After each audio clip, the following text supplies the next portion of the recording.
easy this came together. Well, I'm assuming it's a recording now. Welcome back to Extracted. This is Season 2, Episode 1, Shannon, Boyles. Wow, Season 2! Season 2 is already here. We will offer a brief recap, and we'll keep it quick, because I know when you see the words recap, you're used to hitting the skip button, because you just want to get to the next episode.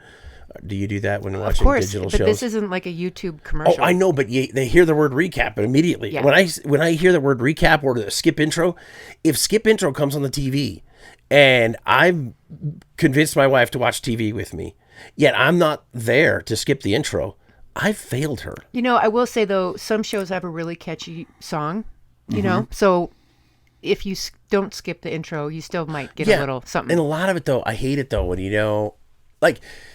What was the Better Call Saul? Yes. That a short one. Yep. Do you remember how quick that was? That was great. Better Call Saul. That's like the perfect length. Yeah, and then some, I feel bad. There was like a team of art directors that put together a thing with origami that goes on for 3 minutes, but I don't need to see it more than a couple times. I'm proud. I'm impressed, but I'm going to the show now. Exactly. So anyway, I just bring that up. There is no skip intro. But if you're here, you're through it, and there will be a recap briefly. Because we're going to do what we started this show, Extraction, is just getting into a specific year, which we'll do 2016 with Boyles coming up. But I just wanted to talk about a couple things. One, we did an entire season. We did. We got it out there. I posted it 2 places, and there's comments and interaction, and people like it. Now, It would be easy to make fun of me for getting giddy over a few comments and stuff, but when you share a podcast with this jaded world, they do not listen, let alone bother typing something in a field about how they felt about it. Right. And that's not your fault. That's just the world we live in. There's podcasts everywhere. Everybody starts. They do 1 or 2 episodes, and it just goes to the internet graveyard, and people know that. Yeah. They're like, I don't want to get emotionally invested in this thing that's just going to disappear. Right. So I'm very proud of us for getting that out, and I'm happy that people commented. Yeah, and I mean, we're doing this for us. Yeah. And sharing it, but just the fact that, you know, people are taking time out of their day to listen and laugh along or cry with us is very humbling. I'm not going to cry this season. It's okay. No, I cried in episode 2 last season, and I was like, "What? You didn't need to cry." You didn't even cry. I think you got emotional. I got emotional. Yeah, you had a lump in your throat, but you weren't like crying. Well, okay, so first part of the recap is that you're still up 2-0 in the gamification. That's right. I'm winning. The gamification is if someone needs an edit, if you request an edit, not as you have, thankfully, for the overall flow and accuracy of the show, that's cosmetic. If you request an edit because you chicken out about something you said that you might offend somebody, or you might get sued, which I did twice. Yeah. Then but that was like a smart move because you don't want to get sued or have someone stalk you. So what you did was not a chicken. Well, in the one, I invoked a Fortune 100 company, and they don't need to know what I know. So. I felt good about that. But regardless, I've had to do that twice now, and so in season 2, I'm going to be more careful. And you have 2 points, I have none. But what you do have that happened in season 1 is that you won the Moth Denver Grand Slam Monster Jam. All part of the recap here, and the endless positivity from my friend Shannon Boyles. That's true. And you told stories that just blew my mind. Like, I'd forgotten about the reality show you were on freaking TV. She was on a reality show on MTV. Do you know where that woman is now that you helped train? Yeah, we're still connected even though I don't go on Facebook, we're still connected. And I think I saw a couple posts with her daughters, and she seems to be doing great. And I think she's remarried. No, it's not right. But, you know, what was nice in those spontaneous conversations that we had, I forget before I got sick that I had a really pretty cool life and great jobs and experiences, but all of that kind of went in the back seat because of what happened to me. And so it was just like from that point on was all I knew. And so you're a great reminder of not only our college years, but just those years of our 20s and 30s before, you know, my medical apocalypse took me hostage. Yeah, and there another part of the recap there, we were going through the years with Boyles, the sickness, the removal of all of her organs as they try to figure out what in the hell is going on. And it's really funny. I found online the other day the video I made for you when they thought it was Crohn's and colitis. Yeah. That video is good. I still love it because it was like, you did it so well, and it's one of my favorite Beastie Boys songs. And it's a video of me like just working running out on a treadmill, rowing, jumping rope. I was training for a half marathon that I was doing in New Orleans, and you were so nice to come and do that for me and help me raise money.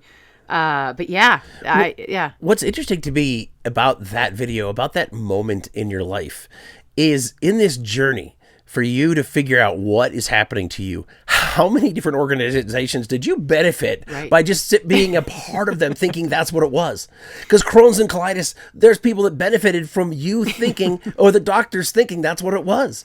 It wasn't. We're going to get to that in this episode. That's a tease.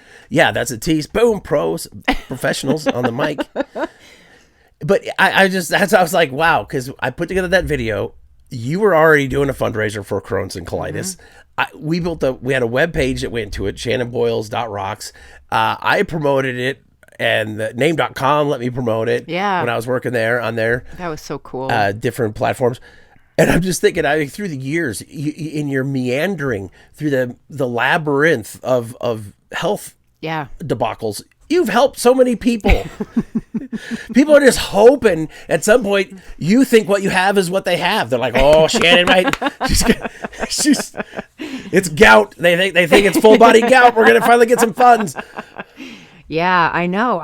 It's kind of funny because looking back now that I know what the culprit was, of course, all these doctors were throwing different labels on me and, giving me more steroids and more pain pills and more Western, concoctions to take. And then once I found out what it was and I researched my face off and started doing non-traditional things in Eastern medicine and Ayurvedic medicine. And, I even got like a IV infusion of stem cells that started to work, but I don't want to get too far over my skis. That's an interesting Colorado-based phrase. Well, I don't think you are, and so that you might be where you need to be on your skis, we will leave the recap mode. Right. I will say one other thing. You mentioned the Moth. Yes. And there's two parts of this, part of the recap. I'm going to do the Moth next month, and this month, snooping. That's right. Okay, so the May Moth is snooping. And I'm going to tell the treasure story. Oh. Yeah. I love it. If every time I go, I get picked to tell a story. So that's been super fortunate. Yeah, because there's a theme. Yeah, there's a theme, and then there's a lot of people that want to tell. I've been pulled out of the hat every time, which has led to much happiness. But so I'm going, and if I get picked, I'll tell the treasure story. Oh, I think that is so great. And the treasure story is in season 1, episode 1, Charity One, Week? is it? Maybe episode 1, Charity Week? Yes. Because I really dig 1982. I mean, we were dirty, poor people who had to borrow other people's water, and it led to a very regrettable moment. But anyway. A very wonderful Goonies treasure discovering moment. Yeah. You know what else is great about the Moth? You won with the most beautiful story that you shared about your mom. And I think it's important to highlight that. And the fact that the May Moth is about snooping makes me giggle because as a kid, I didn't play with dolls or Barbies. I spied on my neighbors and on people like me and little boys in the neighborhood. I mean, I was young me, not 49-year-old me. Walkie talkies, camouflage, like spying on the neighbors. Well, you watched them get it on and stuff? One neighbor was in the hot tub. I think I did see that, but it was like people watching TV, just having no idea little kids were in their backyard. That's funny. We had walkie-talkies. We didn't have neighbors, but we did have call signs. My brother was Rubber Ducky, and I was Pink Elephant, and I wanted to be Rubber Ducky so bad. Really? I'm like, can't I just be Rubber Ducky for a little bit? Today you are Rubber Ducky. And a lot of times we'd get in a fight on the walkie-talkies, and we'd just walk closer and closer until we could just yell at each other and be an actual striking distance. And I would fail, as he was 4.5 years older, Rubber Ducky. You know what's funny, Rubber Ducky, is as a kid, my dad had a CB in his blazer, and you could go from channel to channel and listen to truckers. That's the coolest 70s dude on the planet. And there was a couple times he had to jump in and like shut it off. But, we were just listening in on trucker talk, and this is pre-cell phone. Why I brought that up, I don't know. The whole snooping thing. Well, my dad had a CB in his Jeep. Yeah, I bet. And it made me feel like I am the greatest child on the planet. Well, and didn't you see Smokey and the Bandit growing up? Yeah, Smokey and the Bandit, all those movies. Convoy, those movies were like CBs were, Before iPhone, we were talking, we were communicating. That's right. We were texting and driving, but with our mouths. And holding down the talk button. Yeah, this had the hold on talk 10-4. Good, buddy. Well, okay, so that has been the recap, and now we move into 2016. 2016. This is a big year. It is. Is it a bad year or is it a good year? Started off great. You and I had been calling and getting on the list at the Comedy Works for the new talent night, which I know you've done many times, and your videos are out there. And my mom has been going through your YouTube channel, watching your videos. She might be your new super fan. People do that. And it makes me nervous because I don't have like a really good like self editor. I just like, oh, there's a video, put it on there. Yeah. No, your videos are great. Okay.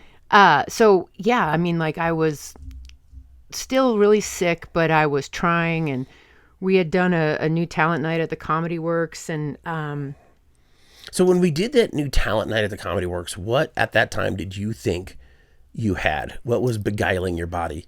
Just being told I had one of the worst cases of Crohn's disease, because at that point I didn't know about the mold, but that it was really Crohn's disease, and I had been quote unquote not cured, but I no longer had ulcerative colitis because my whole colon was gone. So it was in the incinerator. Wow. So yeah, so I had Crohn's disease, or so I thought, and I was training for that half marathon we talked about, and we start heading into the holidays, and I'm not doing much better, but it really started to get worse around February. And then in March, my HOA had an emergency homeowner meeting. They put flyers under people's doors about this water damage issue to the roof of the high-rise. Yeah. And that we needed to meet on a Sunday night with a team of architects. And I was going like, okay. Weird. So I show up to the meeting. Now, mind you, my unit's on the top floor underneath the roof. And there's a penthouse on the building that a man owns who lives in Florida, but he never comes to Denver. So it's not been taken care of. And I used to sneak up there and roller skate. And, I could attest that like glass was broken and, water got in through storms and things. But apparently they re-roofed the building back in the early 2000s, and the contractors covered the drains on the roof. So that standing water not only ruined the facade of the building and put a lot of balconies into like a weak vulnerability, but I suddenly was like, oh my God, that's right over my head. Mm-hmm. And all these years, the doctors couldn't tell me what was wrong, but I was getting worse and had these close calls with near death and more body parts coming out. So wait, did you get some insight right then and there? Right then and there. And like, this is me. Like I'm a spiritual person. I call my higher power God or the universe, but it was a God moment for me where it was like, it wasn't of my own thinking, but this thing came in my mind of like, call an environmental hygienist. Whoa, that's a thing? That's a person. Gonna come floss your building. Right? Yeah. And so I, at the time, was working with a toxicologist who was giving me great insight. And she was like, here's what you should do. When I told her about the water damage. Because, the HOA at the meeting says everybody has a special assessment. And mine was a 1-bedroom, so they wanted me to give them $10,000 towards fixing the roof. Oh, wait. You're supposed to do that? Yeah, right? Why are you paying HOA fees? Exactly. Okay. And so this is 2016. I moved in back in 2000, and my health issues started in 2003. So those 13 years of my crazy health issues and copays and hospitalizations and all the horrible things, and now these people, because of this problem on the roof, want me to give them 10 grand. And I was like, you can go fly a kite. Yeah. And that is the most gentle boomer generation way, or the greatest generation way to say what you need to say. I mean, pound sand, you put the F word in there, whatever. Yeah. So I hire the environmental hygienist. This man shows up with this machine, and he literally comes into my condo and just takes air samples out of the air. He's like Ghostbusters for mold. Well, kind of. And I was like, is this real? Yeah. And then within a couple of weeks, is he just like cupping air? Yeah. Like a high person at a fish show? Right, yeah. I mean, and that's why I was like... Like, after all you've been through, this is what it culminates? Right. He's a guy who's just apparently overdosed and grabbing at the air. But everything I read about what it does and what they can test for, I thought, like, okay. And it had been a few weeks, and the results came in. Okay, pause right here. I'm sorry. No, don't be sorry at all. I just want to know exactly, and you may have said this clearly, but I was thinking ahead. The roof had been constructed improperly? Yeah.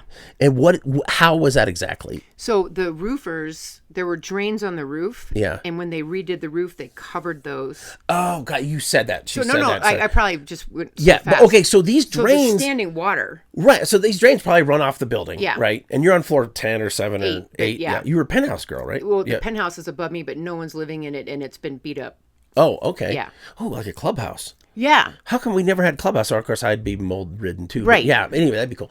But so they have like gutters or drainage up there, and they covered it when they roofed. So 13 years, but I know that there was even more of a problem in that building because when I moved in, in 2000, and then by 2003 was starting to have the ovaries with the pearl necklaces things going on.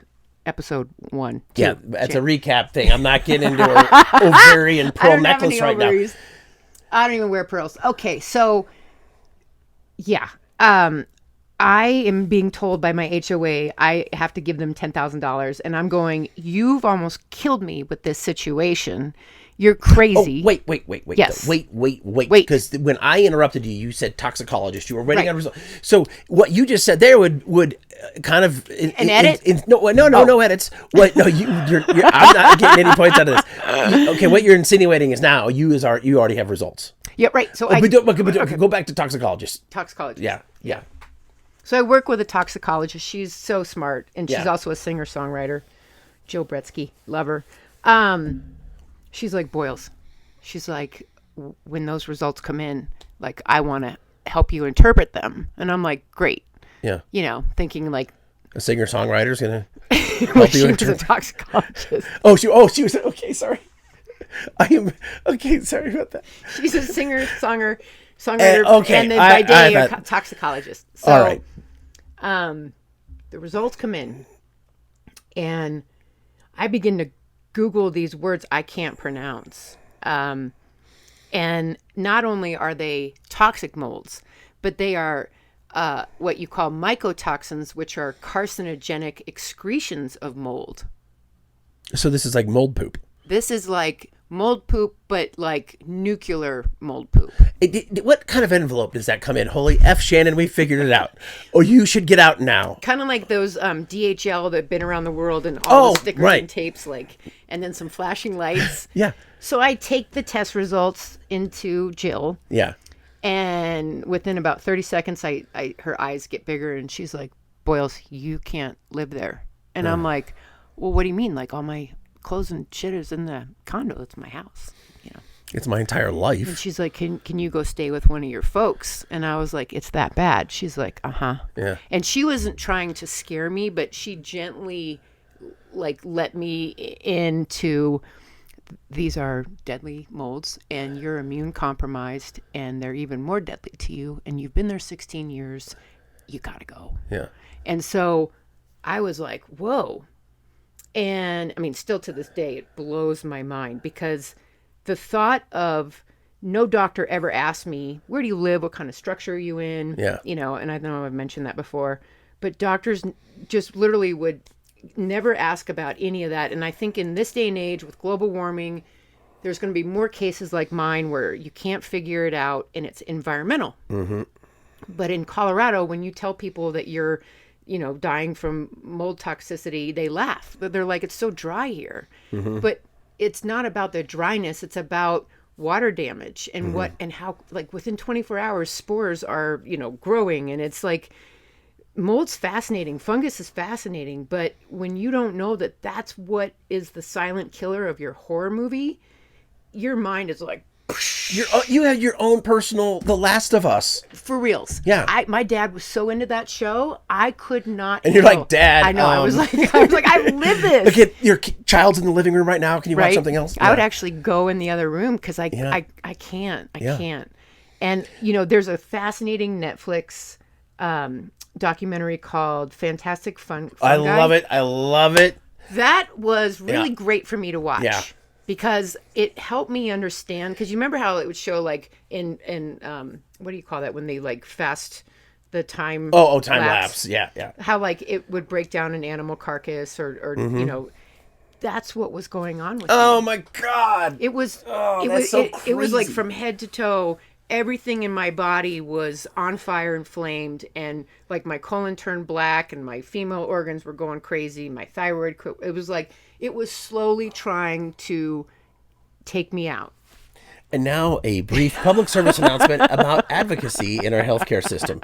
When it comes to Boyles, my mother, my son, and his recent type 1 diagnosis. Yes. Not being a doctor doesn't mean they know what to ask. No. So remind them to check fluids. Ask about where the F you live.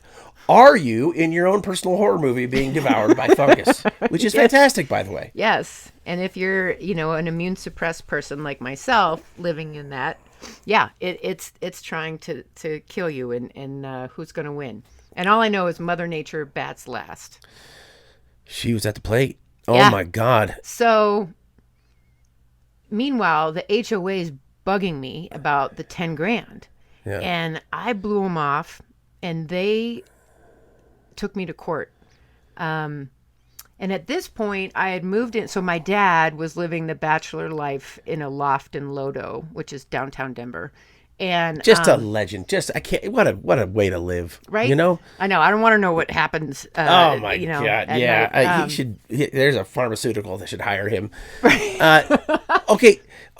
So I want to get back to this. Yeah, and I know. I want to get back to this. Please. But you got the toxicology report. Mm-hmm. You clearly have probably talked to your parents. Yep. Have you talked to the HOA? Yeah. And they're like, whatever, give us 10 grand. Their idea, their mindset is, you got sick from the mold within your own four walls. And I was like, dude. Yeah. It came in. Like, here's the thing that blows my mind. You couldn't see like a black patch of mold in my shower. There wasn't anything like that. The building itself had like centralized heating and cooling. So you were on a stack. There were 3 stacks in the building, and I was on the O3 stack.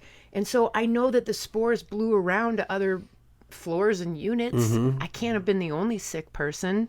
But anyway, so the mold's over me, but because I'm living and breathing in it, and every time I'd go to the hospital and come home and recuperate or come home from work, I'm living in like the paradise of fungus. Yeah, I mean, your body's like, okay, she gets it, she's not there. And you're actually at the hospital getting treated for this thing. Right. And then to go home and recover. And just get set up for the perfect, like...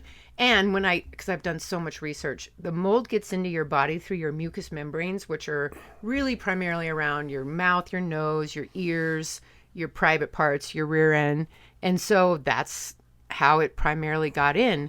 But I can remember even in 2008 when the DNC was in Denver, I had like what I thought were ingrown hairs on my scalp that hurt so bad. And I had a few on my arm. And I went to the dermatologist, and they're like, oh, that's folliculitis. Here's the steroid cream or whatever. But that was the first beginnings of it getting into me. And I just picture how it just was from my head down. And I'm going to say some things that are going to make people go, no way, but way. Okay, well, I'm excited. Ladies and gentlemen, you have come to the show you've been looking for. This might even need a part 2. So... and of course I'm calling my dad, right? And this is 2016, so 8 years ago. So I'm 41, 42, and imagine being an adult and having to say like, can I come and live? And, of course he's like, of course, yes. Yeah. And he had this Murphy bed. So I would go and stay at my dad's at night. And then I would stop by my place where all my clothes and makeup were and get ready for the day and then go to work. And it just was getting worse and worse. And around this time, I'm having these procedures where I'm put to sleep and they did what they did. And then I'd wake up and be able to go home on the same day. But you know what a zip tie is? Like those plastic things, and you put them in or like the handcuffs that they can make like that. Yeah. As a matter of fact, at the 2008 DNC, there's a lot of people that have been put in zip ties. Yeah. So there's, in the surgical world, there's a word called a seton, S-E-T-O-N, which is the equivalent of surgical zip ties. And if you have an infection in your body or something going on, doctors can thread one through it, tie it off. The colorectal surgical team at a particular unnamed medical teaching leading university here in Colorado decided to put 12 of these seton zip ties in my rear end. Well, that sounds that's not very good. Because I was getting really sick with these infections, and they thought I was going to have sepsis back there, and it was game over. So I've totally now just put that all out in the universe, but that's the truth. So here's the word I came up with. That's counterintuitive. I love it. Yeah. Okay. Counterintuitive. Shitterly. Shitterly counterintuitive. So why? Yeah, because it was to let the infection out. Where? Of whatever I'm baking in the back area. Because again, everything for me was in my guts, females, and in my plumbing or in my intestines. Yeah. Okay, so this would have happened, I think, to an immune suppressed guy as well. And the doctors kept saying, like, you're in denial. They were gaslighting me. They were like, you're just in denial. You have a horrible case of perirectal anal Crohn's. I'm like, go fly a kite. No one in my family has this. There's no way. And they began talking to me about something that still haunts me in my dreams, which I don't know if I'm going to pronounce the word right. Proctolectomy. Oh, yeah, I think you nailed it. It sounded good. They remove your rectum and you get what's affectionately called the Barbie butt. So they I don't even know. Wow. Okay. I don't want to offend anyone. No, but they shut the butt? I want to be on their front lawn chanting that. Don't shut the butt. God. Okay, that. Oh my God, that's the best thing I've heard. That's the best thing I've heard about this. So they wanted to shut my butt, and I said no. Like, as soon as they said that to me, and this is where I know that we all have innate intelligence in your body. Like, don't shut your butt, for one. Every cell in my body screamed no when they told me that they wanted to permanently shut my butt and make me a permanent ostomate, which people live with, and I know, and they're very happy. But I'd had already 2 rounds with the ostomy, and it was soul crushing. So I got a second opinion, and that doctor who I love, Dr. Longcope, he's like, no, you don't need to shut the butt. Mm-hmm. But yeah, they were sick of seeing me in the operating room with the zip ties, and their only solution was to change my life with an ostomy and shut the butt. There's no reversing that. That's well, the thing. okay. I don't know if you people want to know this or not. Sorry. I'm curious though. Again, why would they turn off your butt? Right. And like, that's for me. Because that's like a mold entrance or something? Or no, they don't know mold yet. So in their mind, because I took my test results there, it's a teaching hospital, okay? Yeah. Nobody's teaching biotoxic illness. Nobody's talking about mold or lead in the water. You know, it's like, and I'm going like, how can you call yourself this teaching university if like you're not talking about this? And they just told me I was in denial and that I had such a terrible case of perirectal anal Crohn's disease that the only thing that would make me have a healthy life and out of the hospital was to have that done. It's like a whimsical folk song. Perirectal anal Crohn's disease. You and I can do what we please. Just shut your butt if you... I knew you would make this funny. Okay, well, this is redonkulous. Because I'm making this Where are we at right now? We know it's mold. The butt shutting. And what did you step back for the butt shutting? No, I kind of went in between like 2016 to 2018. Okay, but you don't know it's mold with the butt shutting. No. Okay. Okay. I just know that I don't need my butt shut, and I want someone who knows mold. And this is the beginning of me calling all over the Four Corner area looking for somebody who dealt with, biotoxic illness. Because online, when I was doing research, I found plenty of information, and it was just a matter of finding a doctor that dealt with that. I even went so far as to try to call Aaron Brockovich. Like, I didn't even know what to do, God. Right? I mean, I was so out of my mind with being sick. I was in shock for a good year and a half that, like, your home could do that to you, and especially one that's, like, 8 floors up, and that, it was surreal that I was solving my own mystery. It was like an Alfred Hitchcock, Jordan Peele horror movie, and why didn't doctors ever ask about this? And so I was ready to go to, my dad and I, we were going to go to like Westward and Brian Moss on Channel 4 and stuff. I reached out to Colorado Public Health and Environment and had a guy come over. And he walked up and down the hall outside of my unit, walked in my unit. He's like, I don't see anything. And I'm like, come on. What do you mean see? Come on. What are you supposed to see? Here's my test. And that pissed me off. And then that'd be amazing if you said, shut your butt.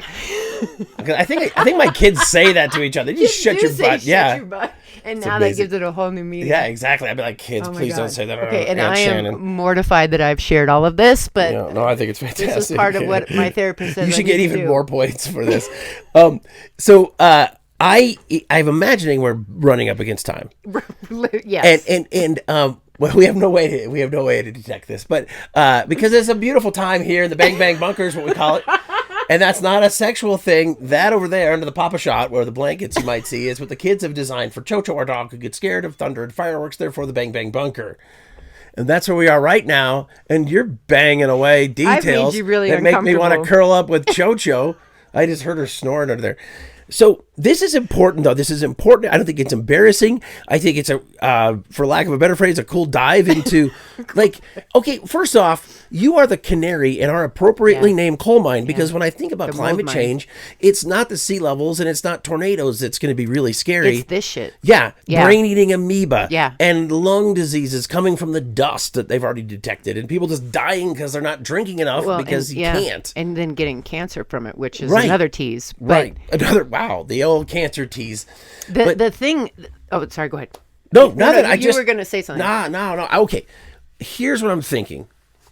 We have a lot to get into that's going to be cool. That's going to be great to listen to. It's going to be therapeutic. Right. Maybe just as gross. And not butt shutting. And there's going to be, I want to talk about the legal stuff. I want to talk these ass clowns at the HOA. Yeah. So that'll be, that's our dishwasher.